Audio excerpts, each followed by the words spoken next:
Hello. For the rest of the presentation, I will be expanding on the topic of Harriet Jacobs by referring to an article titled The Sentimental Politics of Female Suffering, authored by Franny Nudelman and published by the Johns Hopkins University Press. According to this article, Nudelman refers to Jacobs as using her marginality to expose the hypocrisy of the culture of white men in America. By speaking to white women and essentially utilizing them as her audience, she was able to solidify her role as an abolitionist. I believe Jacobs' role in the narrative functioned as an early feminist as well.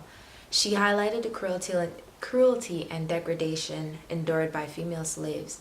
This accompanied by the dark reality that they liked and lusted after black slaves were liked and lusted after by their masters. In Nudelman's article, she states, Jacob steps into the abolitionist tradition and take the revelation of slave suffering as the means to politicizing a white audience and mobilizing them to abolish slavery. This can be referred to on page 5. The reference in the narrative when Jacob states, "But he was my master. I was compelled to live under the same roof with him, where I saw a man 40 years my senior, daily violating the most sacred commandments of my nature. He told me I was his property. I must subject to his will and in all things. My soul revolted against the mean tyranny, but where I could turn for protection, no matter whether the slave be black as ebony or as fair as her mistress.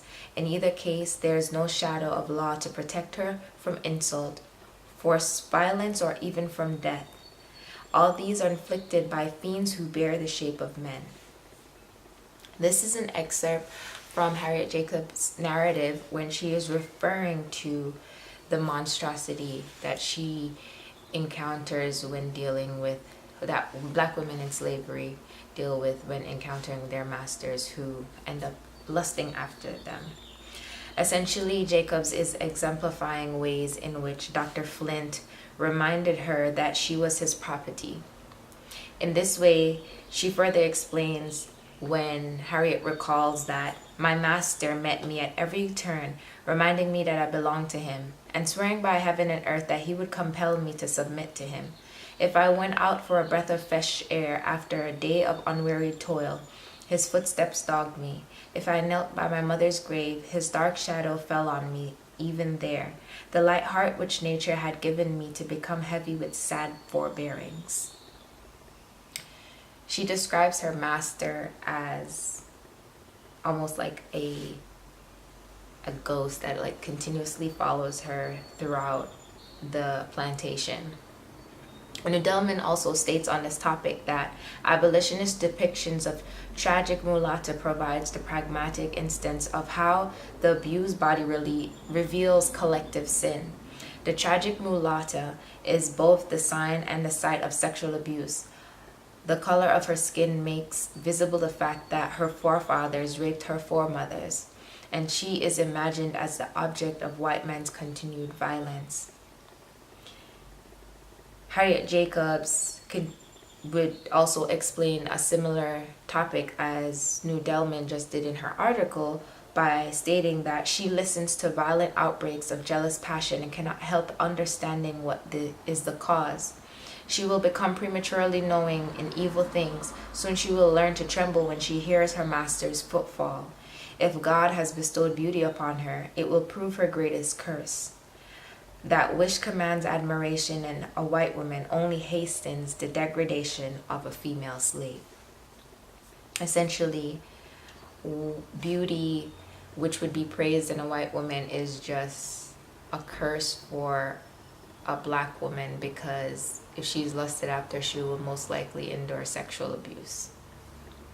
Moreover, by Harriet Jacobs using white women as her audience, she hopes to become relatable in the sense that they will come to the realization that their husbands and their sons are the ones inflicting this suffering on black women. In turn, the men are hurting and disrespecting white women.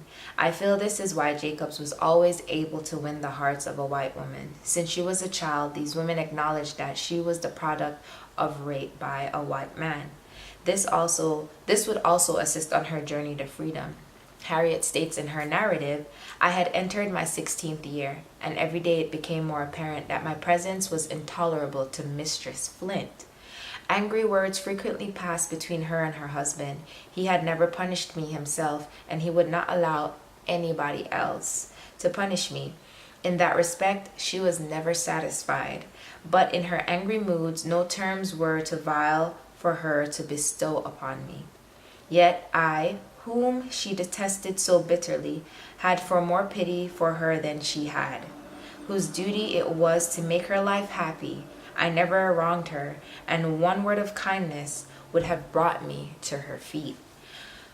And in a way, Harriet Jacobs, like she has before seeking refuge from a white woman, was trying to do the same in this situation. She did not want to make Mistress Flint her enemy, but her friend, and with hopes of her saving her from Dr. Flint's sexual abuse.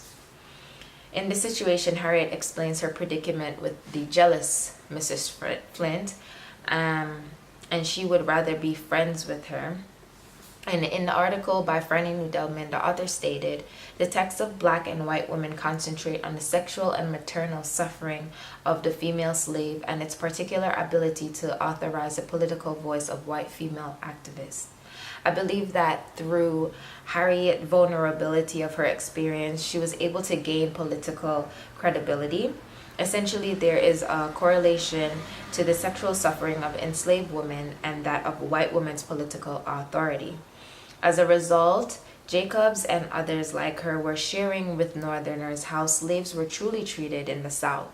As Harriet stated in her narrative, she would say, surely, if you credited one half the truths that are told to you concerning the helpless millions suffering in the cruel bondage, you at the North would not help to tighten the yoke. You surely would refuse to do for the master on your own soil the mean and cruel work which trained bloodhounds and lowest class of whites do for him at the South. She was being brave in this moment by sharing such details of what actually goes on plantations in the southern states. And to recount these experiences were both painful and humiliating for Jacobs. She didn't even tell her grandmother of her unworthy actions for a while, with hopes of escaping potential embarrassment and ridicule. The fact that she had to share these experiences with the entire world, which they could one day read, required a great deal of courage and ability to be completely vulnerable. Moreover, her life was on the line once Incidents in the Life of a Slave Girl was published. By enlightening the world about her lifestyle, her life, Harriet Jacobs also reveals the monster that Dr. Flint truly is. When Jacobs shared her relationship with Mr. Sands, hoping he would aid in her escape and also free her children that she would bear from him, I wondered if she forgot how half-black children were truly treated in the slave world. But she didn't, because she stated in her narrative that Southern women often marry a man knowing that he is the father of many little slaves. They do not trouble themselves about it. They regard such children as property, as marketable as the pigs on the plantation, and it is seldom that they do not make aware of this by passing them into the slave traders' hands as soon as possible, and thus getting them out of their sight. This is the end of the presentation, and I hope that you'll find some interest in Harriet Jacobs and her contributions to African American history.